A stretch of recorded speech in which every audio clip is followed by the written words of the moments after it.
Hi guys, it is Tamara. Thank you so much for coming back to my channel. Welcome back. Today we're going to be talking about a topic that we explore on this channel a lot, and that is trauma. But I want to teach you a therapeutic activity in this video. A lot of you took really well to the video posted on Monday, which covered Monday and Wednesday, that focused on trauma and teaching you the bell curve.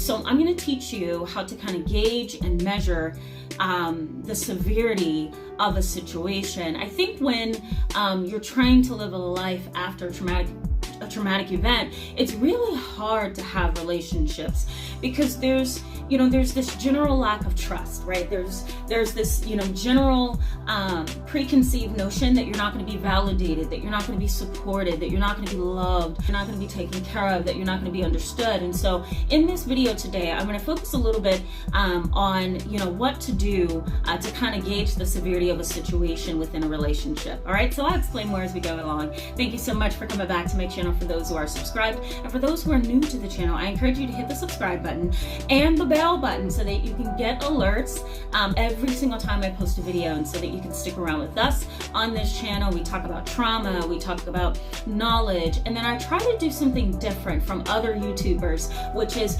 provide you with solutions and practical solutions that you can actually practice in daily life. So I welcome you to hit that subscribe button and become a part of our community. The benefits for you is that you're going to learn a new solution, a new technique that you can use on a daily basis.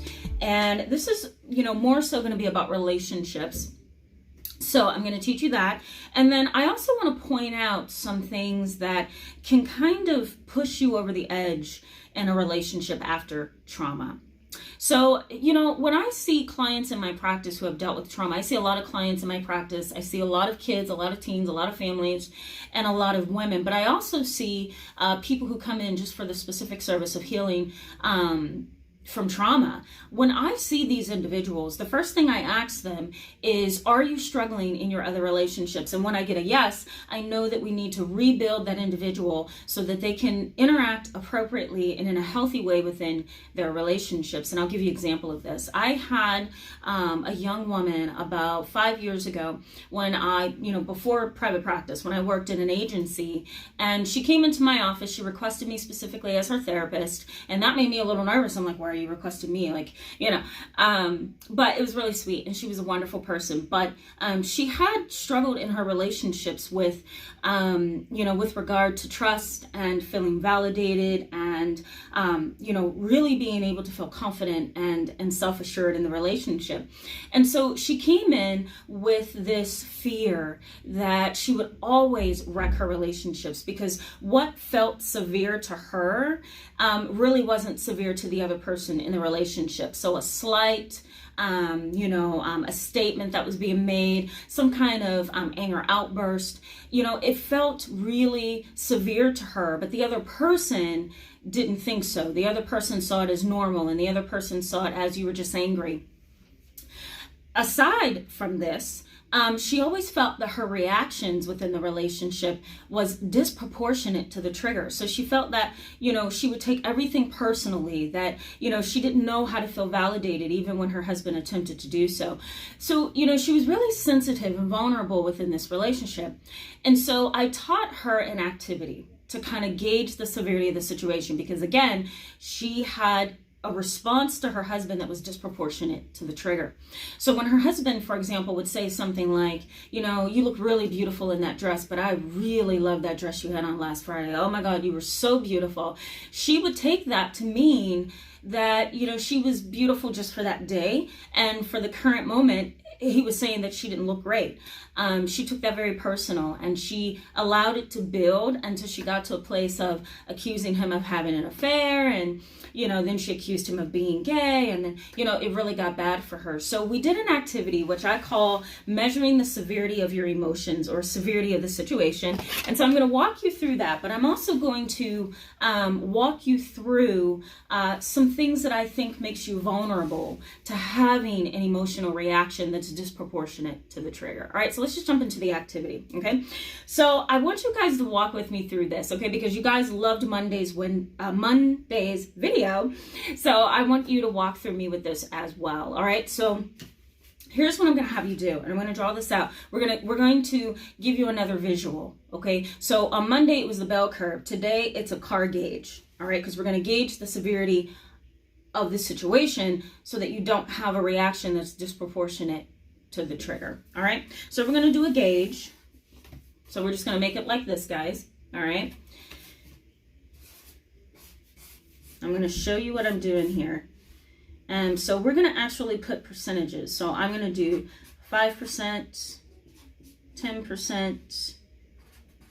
We're going to just skip here. 50%, 80%, 90%, and then 100%. Don't worry about the math. You know, don't worry about any of that, okay? So this is what you want to see. If I can get it here. Here we go.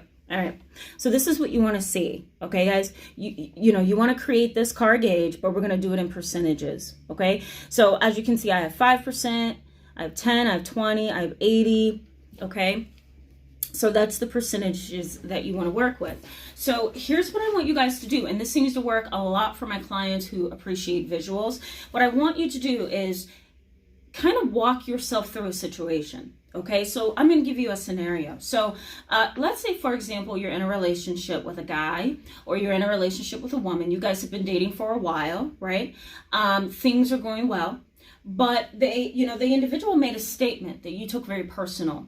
And while the other person claims they didn't mean any harm, you took it that way. So you begin to slam doors. You begin to be passive aggressive. You begin to get angry. You begin to cry. You begin to triangulate. You go to your mother and tell your mother. You go to your friend and tell your friend. And then they're angry with the person that you're angry with. And so you create this huge triangle.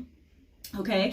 The other thing is, that you have a really hard time trying to measure, what the person's intention was or is, because you're so upset. So you're having a hard time gauging where you need to be. Well, this is where I want you to draw the car gauge and add the percentages. So the percentages I'm going to put over here for you so you can see them. And what I want you to do with the scenario is go ahead and circle the percentage of anger that you have in that situation. So, if you are slamming doors and being passive aggressive and triangulating, and you can't sleep at night and you're just obsessing over what happened, I would say that you are about 80% upset. All right, so I circled 80%. You're about 80% upset. Now, what you want to do is ask yourself a couple of questions. How was I last time we had an argument? Did the individual, and these are the questions I want you guys to take notes on and ask yourself, did the individual really mean to hurt me? Is this really as bad as I think it is? If I calm my emotions down, can I objectively look at the situation? Can I weigh the situation? Can I do a cost-benefit analysis? Can I weigh the pros and the cons of what my reaction is going to do as far as consequences? Okay. Did the individual apologize to me or not? Does the individual typically not mean to hurt me? Am I being overly sensitive and vulnerable in this situation? So you're asking yourself all these self-reflective questions while you're looking at this gauge here. And so while you may think your anger is about an 80%, when you start to ask yourself these questions, now you're questioning yourself like a therapist would. So now you're becoming your own therapist. So let's say that you answer positively, right? You can't really prove the individual meant to hurt you. There's no track record of them treating you cruelly or bad. There's no signs that the individual really meant to hurt you. So then once your anger decreases, you can also use that bell curve, and I'll put the video up here so that you can see it as well. But, the individual, didn't mean hurt you. Okay. So now you can look at that and say, okay, now my anger is reduced, and okay, maybe it's not an 80%, maybe it's about a 10%, because I didn't like the way that they were talking to me. So we're going to X out the 80%, and now we're going to look at the 10%.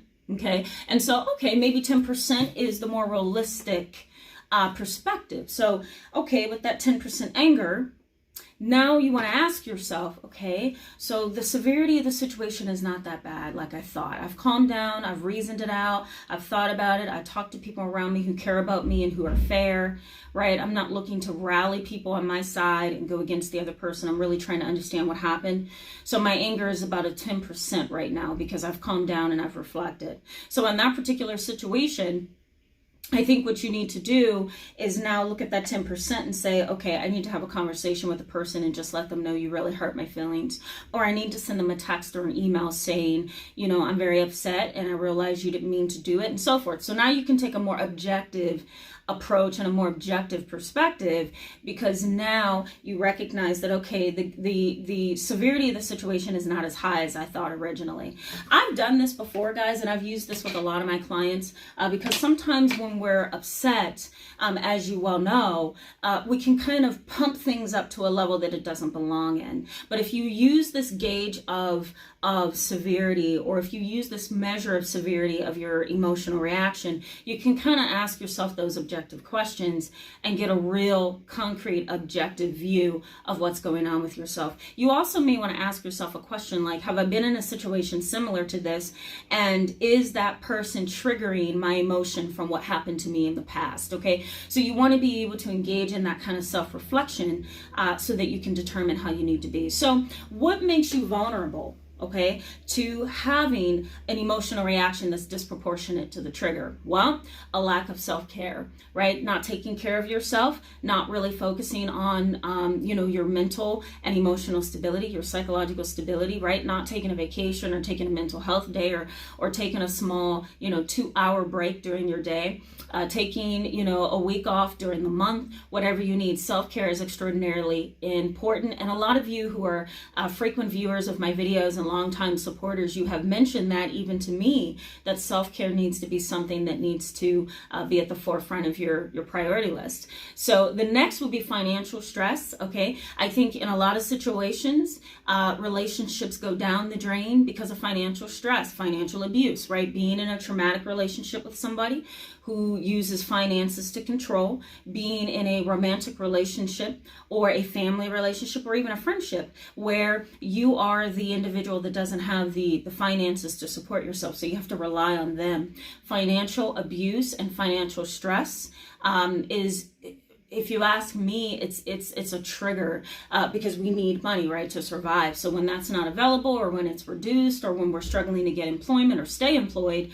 that could be a huge stressor and a trigger, okay? Another thing that can make your reactions disproportionate to the trigger would be a need for validation. If you're not being validated by the person you're in a relationship with, or you're not being validated based on emotions or your thoughts or your feelings, whatever, then you're going to feel unheard. You're going to feel, like no one has empathy for you. You're also going to feel invisible and lonely and isolated. So not having that validation can really be a trigger, okay? And, I think it's important for me to point out that I think there's two kinds of validation. One is internal validation. When you're incapable of validating yourself or trusting your own intuition, that is a problem, because now you're not able to gauge the severity of a situation, right? You're not able to say, okay, on this spectrum, here's where I am, here is where they are, right? Or here's my anger here, and I really should be over here with my anger.